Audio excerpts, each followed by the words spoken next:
Assalomu alaykum. Spektrum geometriya 6-8 kitobidan darslarimizni boshlaymiz. Bu kitobimiz 7 ta chapterdan, ya'ni 7 bobdan iborat. Birinchi darsimiz nuqtalar va to'g'ri chiziqlar. Nuqta va to'g'ri chiziq geometriyaning boshlang'ich tushunchalaridan. Ular geometriyada ta'rifsiz qabul qilingan tushunchalardan hisoblanadi. Nuqta, ya'ni point inglizchada.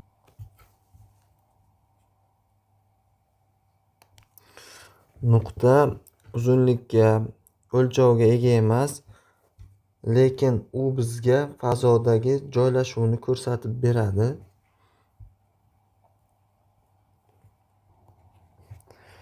To'g'ri chiziq line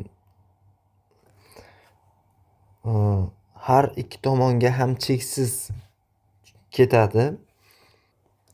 To'g'ri chiziqning har ikkala yo'nalishiga ham ko'rsatkich bilan chiziladi. Ya'ni bu strelkalar ikkala tomonga ham cheksiz cho'zilayotganining belgisi hisoblanadi. ST to'g'ri chizig'imizni nomi bilan aytishimiz mumkin. Line ST yoki TS. Biz nomi bilan aytayotgan paytimiz belgi ishlatishimiz shart emas.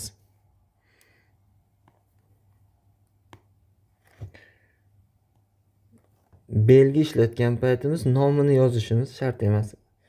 Xo'p, belgisi qanaqa? Belgisi ikkala tomonga ketayotgan strelka. Line segment, ya'ni kesma. Kesma bu to'g'ri chiziqning ikki nuqta bilan chegaralangan, shu nuqtalarni ham o'z ichiga olgan qismidir.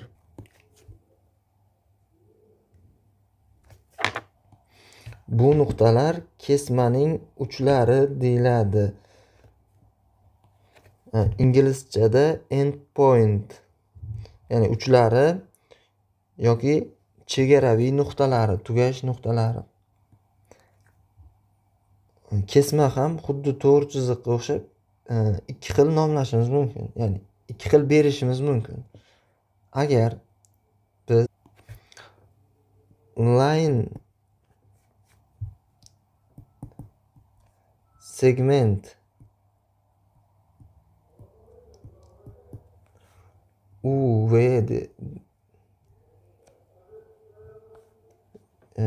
yoki VU deb atashimiz mumkin, yoki nomini aytmasdan belgisi bilan. Belgisi to'g'ri chiziq, ya'ni bunda strelkasi to'g'ri chiziq, chegaralangan to'g'ri chiziq. Xo'p, misollarimizga qaraymiz. Xo'p, figuralarni nomlang deyapti. Birinchisini javob bizga berilgan ekan. Ya'ni bizga AB to'g'ri chiziq berilgan, uni ikki xil nomlashimiz mumkin. Birinchisida nomi line so'zi berilganda unga belgi qo'yilmagan. Ikkinchisida line so'zi yo'q, ya'ni to'g'ri chiziq so'zi bo'lmaganda faqat belgi bilan berilgan. Xo'p, bizdan quyidagi 2-3 misollarni xuddi shunday ishlab qo'yishimiz kerak. Ya'ni ST to'g'ri chiziq belgisiz berganda ST to'g'ri chiziq yoki DC CD DC. Endi belgi bilan beradigan bo'lsak, line so'zini ishlatmaymiz. belgisi ikkala tomonga ketgan, ya'ni strelkasi bor chiziq edi. Uchinchisi ham xuddi shunday ishlab qo'yamiz.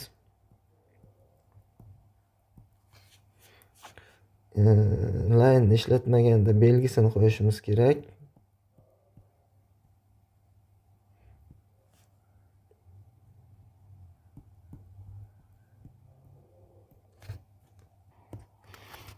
Xo'p, to'rtinchisida kesma berilgan line segment JH J.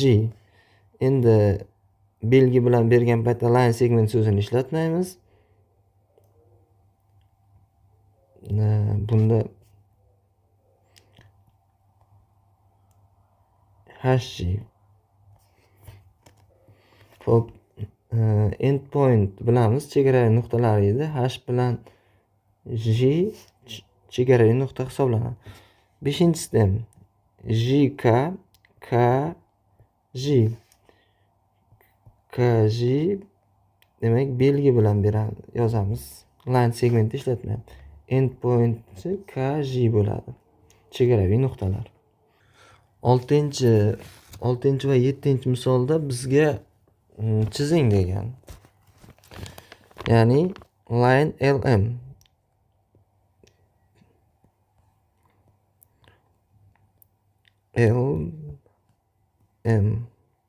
To'g'ri chiziq. Xo'p, LM ni qayerga qo'yishimizni ahamiyati yo'q. Ya'ni orasi juda katta, kichik bo'lishini ahamiyati yo'q. LM bu to'g'ri chiziqni nomlash uchun qaysidir joyga joylashtiriladi. Orasidagi masofa kichik, katta bo'lishi ahamiyati yo'q. Keyingisi ham PQ, bu ham to'g'ri chiziq, faqat nomi bilan bermagan, belgisi bilan bergan. RS bu nima? Kesma line segment.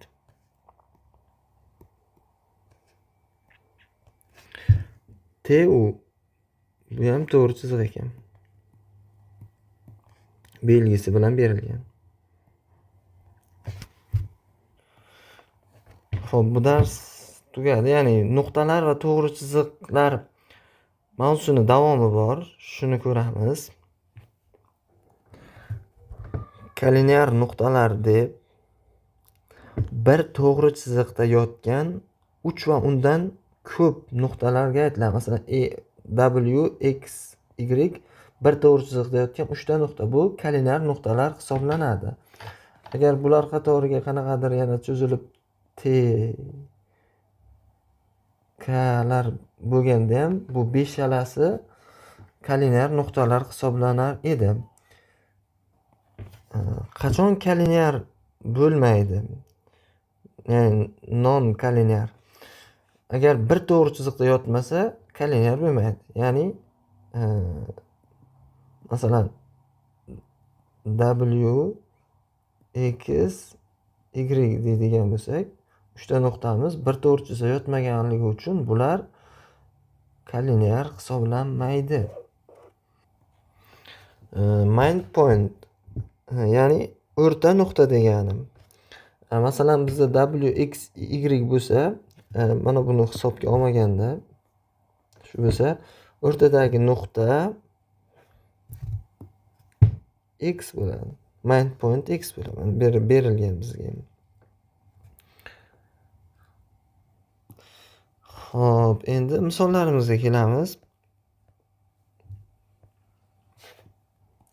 Xo'p, birinchi misolimizda M, K, N bu kolinearlik ko'rinib turibdi. Bir to'g'ri chiziqda yotgan 3 ta nuqta. Masalan, M, K, J kolinear emas, M, K, L kolinear emas. Bizga kolinearlar kerak. J, K, L kolinear. Demak, bu yerda bizga berilganlar ichida M, K, N kolinear, J, K, L kolinear.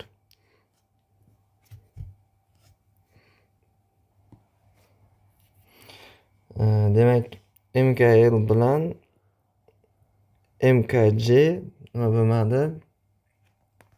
Kalinyar bo'lmadi. Ikkinchi misolimizda ham kalinyarlarini topishimiz kerak. Bizga A, B, C kalinyarligi ko'rinib turibdi. Bitta to'g'richiziqda 3 ta nuqta yotibdi. Ya'ni 4 ta bo'lsa ham bu 4 talasi kalinyar hisoblanardi agar shu to'g'ri chiziqda bo'lsa. Demak, ABCni belgilaymiz. Bu nima? Kalinyar. B, D, G. Bular ham kalinyar. Topamiz B, D, G ni. Bu ham kalinyar hisoblanadi. Xo'p, A, D, Y. Bu ham kalinyar. Bular kalinyar emas. Xo'p, 3-misolimizga keldik. 3-misolimizda nima deyapti? Chizma berilgan.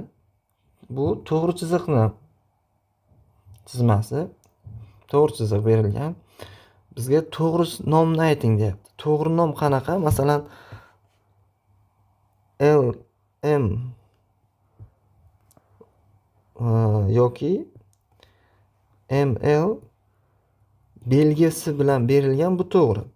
Nega ML va LM belgisiz berilgan? Bu to'g'ri bo'lish uchun nima bo'lish kerak edi? Nomi yozilishi kerak edi. Line ML yoki LM deb nomini berganimizda bu to'g'ri bo'lar. Nomi yozilmaganligi uchun belgi bilan berilganlar to'g'ri hisoblanadi bu yerda. Xo'p, bizga ikkita nuqta berilgan, chiziq bo'lagini chizing deyapti. Xo'p, chizganimizdan keyin bizga kesma hosil bo'ladi. Kesma nima edi? Line segment, ha? Ya'ni chizdik. Line segment NO yoki ON. Agar biz ham line segment so'zini yozmasak, belgisi bilan beradigan bo'lganimizda qanaqa yozardik? NO yoki ON. Chegaralangan chiziq. Shu bilan birinchi darsimiz o'zini nihoyasiga yetdi, ya'ni nuqtalar va to'g'ri chiziqlar mavzusi. Keyingi darslarimizda ko'rishguncha salomat bo'ling.